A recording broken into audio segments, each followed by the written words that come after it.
Now, we've been away for the last couple of weeks, and it's my fault because I had to go to America to work. It was a terrible chore. It wasn't. It was brilliant. While I was out there, I watched some telly, and one of my favourite programmes was on American television. Monster Quest. Wow. Have you heard of Monster Quest? No. Here is a little audio description of Monster Quest. Witnesses around the world report seeing monsters.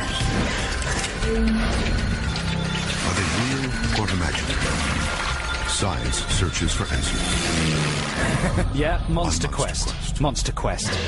That's not a monster. One of the sounds in there was just a plane. That's not so much There a was monster. a plane, that was the scientists searching for the monsters. There was the sound of a gun, a gun clicking. Right. Right, a gun being cocked. Oh, I thought maybe there was someone saying, "I seen a monster! It's like a big flying bird! A metal one!" No, it's just a plane. Yeah, yeah, and then there was also the sound of a lot of fluid being released towards the end of that. Is that you? Those are the no, that's someone who's seen a terrifying monster. Monster Quest is a serious documentary series on the History Channel about mythical beasts. Cryptozoological. Yeah, and scientists searching to try and find out the truth. And we know from previous Song Wars and having chatted to you, Joe Cornish, that you love the cryptozoology, and in particular, you are in love with Bigfoot. I do. I am passionately in love with Bigfoot. Yeah, so I was very excited to see this new series of Monster Quest, and I was a fan of Series 1. My favourite show on Series 1 was an episode called Sasquatch Attack, in which a team of scientists went to an isolated cabin next to a lake in Canada, a cabin that had been vandalised. I don't know why you're laughing. I don't know either. A cabin that had been vandalised by a Bigfoot. The fridge had been ripped out, etc., etc. Yeah. And so in Series 2 of Monster Quest, they decided to go back to this cabin with even more scientists and more equipment, and once and for all prove the existence of Bigfoot. You're laughing because of the fear, right? I think so. Because you're just gibbering with fear. So this is the second clip. This is a synopsis of basically what happened in this episode of Monster Quest Series 2, and this particular episode was called Sasquatch Attack 2. Oof. Okay, here's the synopsis. At a remote fishing camp, something has unleashed its wrath. The refrigerator was ripped from the wall. When Monster Quest first investigated, a legendary creature may have turned up its aggression. This rock on the side of the building was bang. Now, Monster Quest returns with a new search, a new plan, and a new opportunity to analyze some of the most startling evidence collected. So the first time a mysterious invisible creature laid siege to the fishing hut, whatever it was, it pelted stones at the hut. So the owner put down, the scientist put down a big board with screws in it to try and get this creature to step on it and leave some kind of a residue or a sample. It did.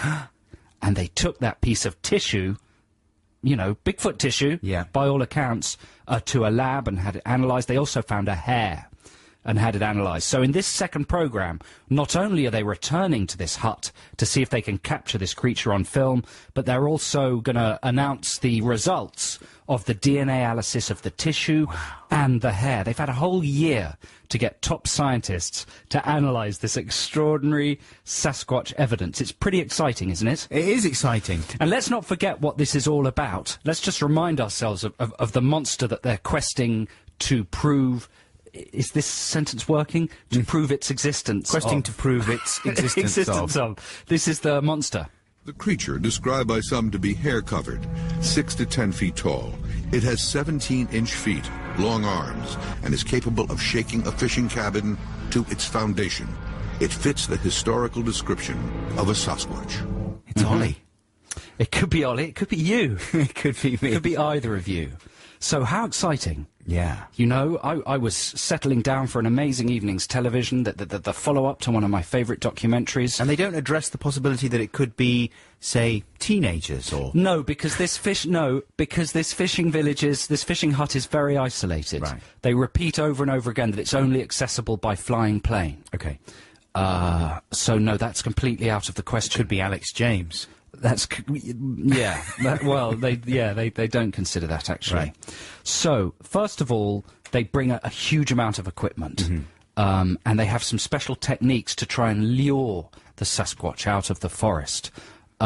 So let's have a little hear the description of what equipment they bring. The team plans to use a three-pronged approach. Infrared cameras mounted on the cabin, camera traps hidden around the perimeter of the forest, and audio and video recorders that will be running continuously. The team will deploy another attractant in an effort to lure the creature in. Gorilla urine collected during the menstrual cycle. Oh, well, I know I always find that very attractive. So, you know, they've got night vision cameras all around the camp. They've got them strapped to trees, they're activated by movement, and they've got menstrual gorilla urine as a bait. Delicious. How can that fail? Yeah, you would think. So they also construct a hide, they monitor everything very carefully for 7 nights, desperate to catch any evidence of the creature. And what do you think happened? I would say nothing. Well, let's hear what happened. As the minutes turn into hours, morning comes. Again. Without incident. The night one without incident. No, nothing happened. Yeah, nothing. Okay, but forget about that. What happened to the analysis of Well, exactly. Forget about the fact that 7 nights went by and nothing happened. There's the analysis of the tissue on the nail board. And the hair. Yeah, let's be reminded about the tissue first. The owner of the cabin had laid out a bed of screws, and it worked. A 17-inch bloody footprint was left behind, along with tissue. Yeah? With the bloody tissue? No, tissue. Right. Okay, so they get top scientists to analyse the tissue, and guess what the results are? A member of the cast of Skins. No, let's hear. The DNA that came from the material belongs to fungi, so we did not find any animal DNA. What, he's like a swamp creature? It's just fungus. Oh. Unfortunately, it was just fungus, so it's not actually animal DNA. But don't worry, because there's the hair, right? Yeah. The Sasquatch hair. Let's just get reminded about that. The hair on the rod case from 2007 may still hold the answer. Could this hair belong to the creature that terrorized the cabin? So... Now, bear in mind, I've been watching this show for 40 minutes. Yeah. So I'm clinging on to the hair, you know, no results with the hide, nothing with the tissue, that's turned out to be fungi. What about the hair? The hair, God, my only hope is the hair. Can you guess what the results of the hair analysis were? That, it was a dog or a wolf creature. Wolf creature would have been good. This is the results of the hair analysis. This hair has been artificially bleached, and it is a human head hair, most likely of a Caucasian. No, so it is a member of the cast of Skins. Yes. So after 45 minutes of Sasquatch documentary, this is a synopsis of the results. Morning comes, without incident. We did not find any animal DNA. And it is a human head hair. The past 7 days have not yielded much. But TV is just full of these kinds of documentaries. It was the now. History Channel. Right. They made such a big fuss. They really made me think they had evidence. Did you think was going to happen?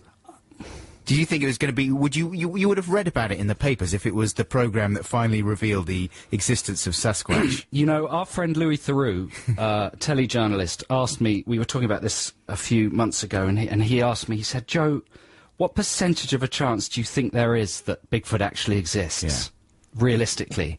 And I said, 5-6%. And he looked at me just like he would look at an idiot in one of his documentaries, with a really withering look. And there was a short bit of silence, and then he changed the subject. It's nice that you still believe, though, man. It's one of the things I like about you. I was so excited about that documentary. I'm really sorry. Wasted my time. I'm so sorry.